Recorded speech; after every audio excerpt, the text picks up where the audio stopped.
Baik, bismillahirrahmanirrahim. Assalamualaikum warahmatullahi wabarakatuh. Rekan-rekan semua, semoga kita sehat selalu. Pada kesempatan kali ini, kita akan membahas berkaitan dengan kerja bangku.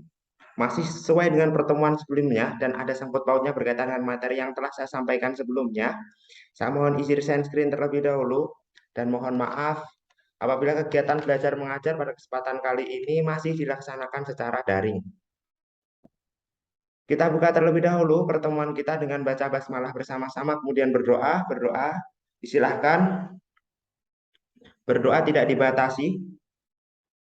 Selanjutnya, karena dalam Zoom kali ini rekan-rekan semua sudah hadir semua tepat waktu dan alhamdulillah lengkap, saya langsung mulai saja pembelajaran atau materi pada kesempatan kali ini, yaitu tentang kerja bangku. Gitu. Khususnya pada kesempatan kali ini kita akan praktikum mengkikir. Gitu. Inilah bentuk kikir.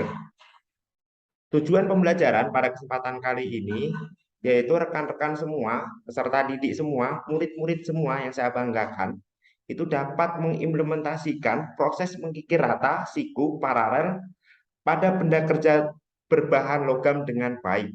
Gitu.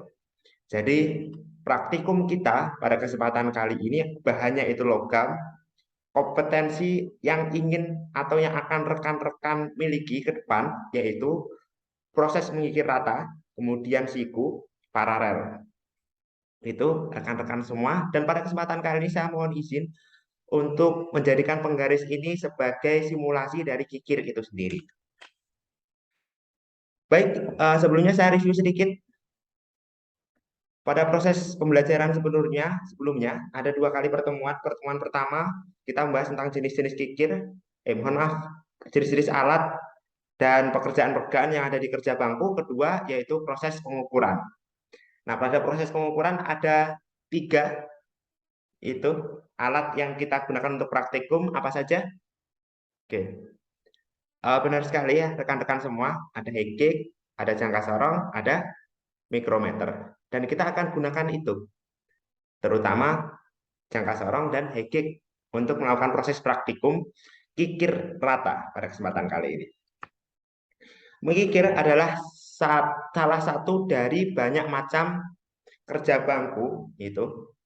Jadi sulit untuk mencapai hasil yang tepat. Namun pada umumnya, ini pekerjaan yang sederhana akan lebih ekonomis, efisien dibandingkan menggunakan mesin-mesin yang modern atau mesin-mesin besar. Karena mesin besar harus mengeluarkan biaya dan segala macamnya.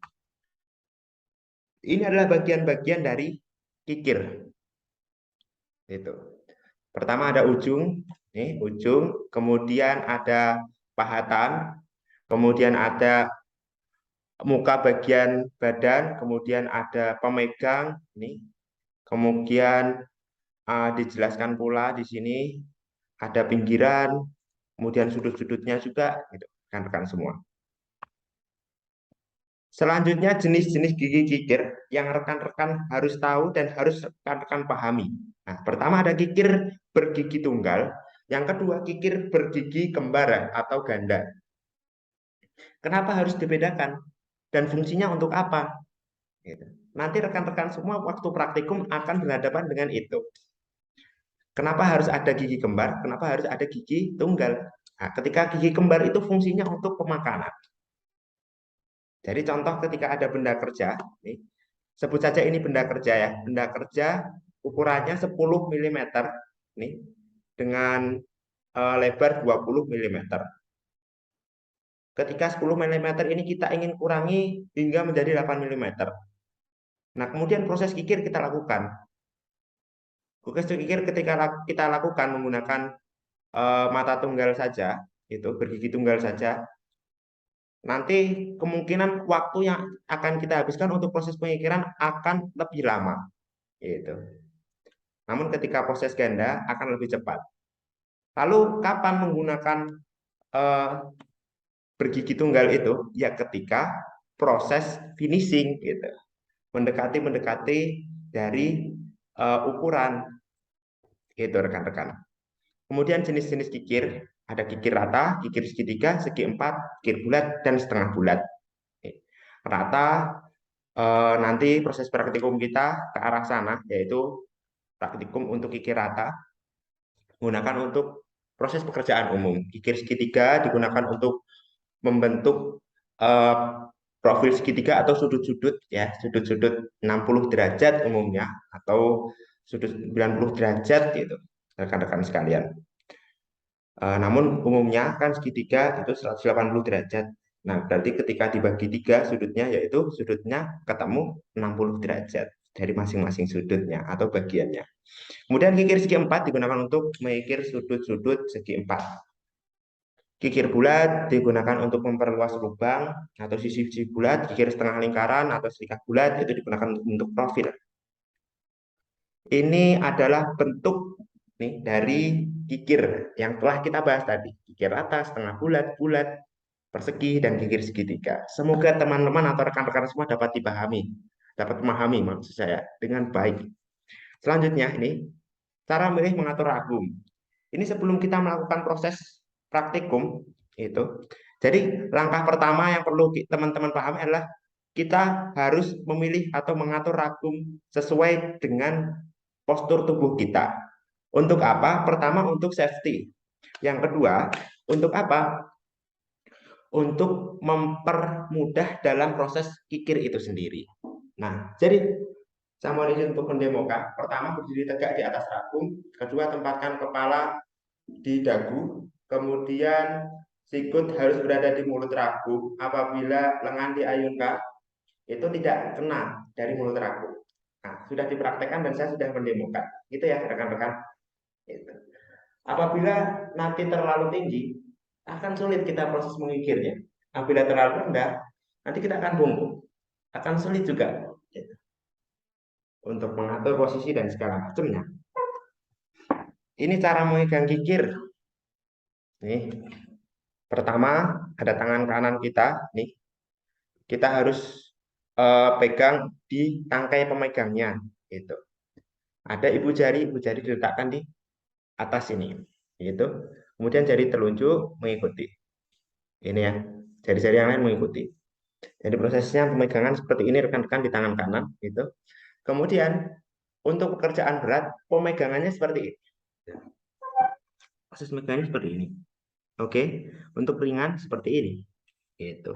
Kemudian pada pikiran benda kerja yang tipis, nih tadi sudah saya sampaikan, ya posisi pengikiran badan condong ke depan, kaki 60 derajat. Itu dan ini adalah ilustrasinya untuk pemegangan dari kikir itu sendiri. Kemudian kita langsung menuju ke cara mengkikir yang baik dan benar itu seperti apa. Ini pertama penekanan dilakukan atau pemberian gaya dilakukan pada kedua tangan. Nih, harus sama.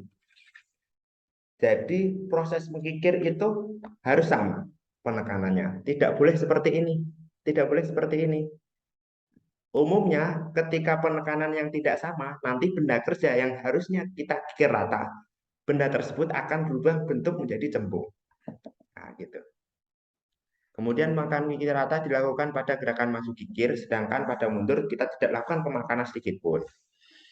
Letakkan permukaan kikir gigi potong harus rata dengan benda kerja pada saat pemakanan sehingga seluruh permukaan kikir atau semua mata potong kikir dapat melakukan pemotongan terhadap bahan kerja.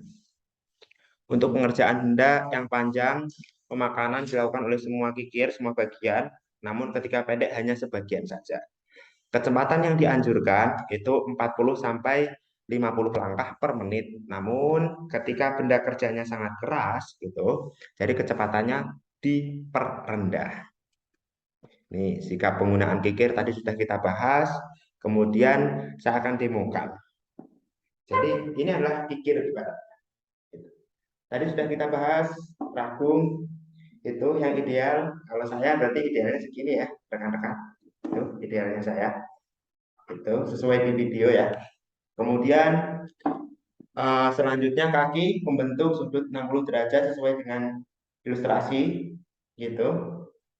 Jangan lupa proses pemegangan kikirnya juga harus benar. Kita ibaratkan proses berat gitu. Karena nanti kita akan gunakan itu logam lunak gitu. Jadi cukup rekan-rekan semua harus memahami dan ketika proses pemakanan tapi gitu makanan yang sebelum menuju ke finishing, nah rekan-rekan perlu untuk ekstra mengurangi apa namanya bahan untuk membentuk ukuran yang kita inginkan. Ini sikat posisi kikir. Oke, rekan-rekan.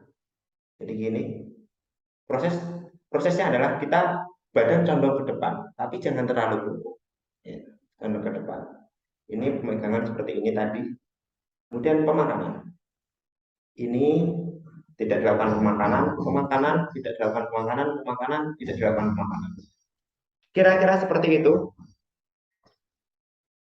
Sampai sini ada yang perlu ditanyakan? Ada yang mau ditanyakan? Oke, saya kira cukup. Ini hal-hal penting yang akan teman-teman dapatkan dan harus teman-teman perhatikan ketika melakukan proses mengkikir. Pertama, yakin bahwa pemegang kikir telah terpasang dengan baik. Gitu. Kemudian, jagalah kikir dalam keadaan bersih dan kering. Jangan sampai kikir berada dalam keadaan kotor, apalagi basah, terkena oli bahkan. Tentu nanti ketika proses pengikiran, yang harusnya memakan justru tidak memakan. Gitu rekan-rekan. Yang ketiga, jangan dibenturkan pada meja kerja, dipukulkan pada benda kerja apapun. Jangan digunakan dengan tekanan yang berlebihan. Hindari untuk menyentuh permukaan kikir itu setelah pengikiran nih. Kok kita sentuh-sentuh itu nanti akan menghambat proses pengikiran atau praktikum kikir itu sendiri. Simpanlah kikir secara terpisah dengan benda kerja. Gunakan alat kikir untuk gunakan sikat kikir untuk membersihkan. Begitu saya kira pertemuan kita. Untuk menunjang pemahaman rekan-rekan semua, sebelum praktikum saya beri tugas yaitu rekan-rekan semua melakukan proses pembuatan work preparation sehingga nanti bentuknya WP tersebut adalah eh, gambar gambar kerjanya, kemudian nanti peralatannya apa saja, kemudian langkah-langkahnya bagaimana dan berapa menit atau berapa waktu yang diperlukan untuk melakukan dari masing-masing proses gitu. Dan untuk lebih menunjang pemahaman lagi, nanti rekan-rekan semua akan saya berikan tugas LKPD, lembar kerja peserta didik gitu. Ketika tidak ada pertanyaan, semoga dapat dipahami dan tetap semangat. Saya yakin rekan-rekan semua bisa untuk melakukan praktikum kikir itu karena ini bagian dari dasar proses-proses pemesinan yang lain.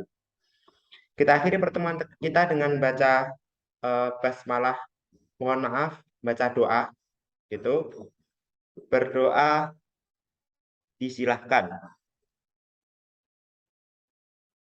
Berdoa dicukupi. Wabillahi taufiq wal hidayah. Wassalamualaikum warahmatullahi wabarakatuh. Sekali lagi tetap semangat.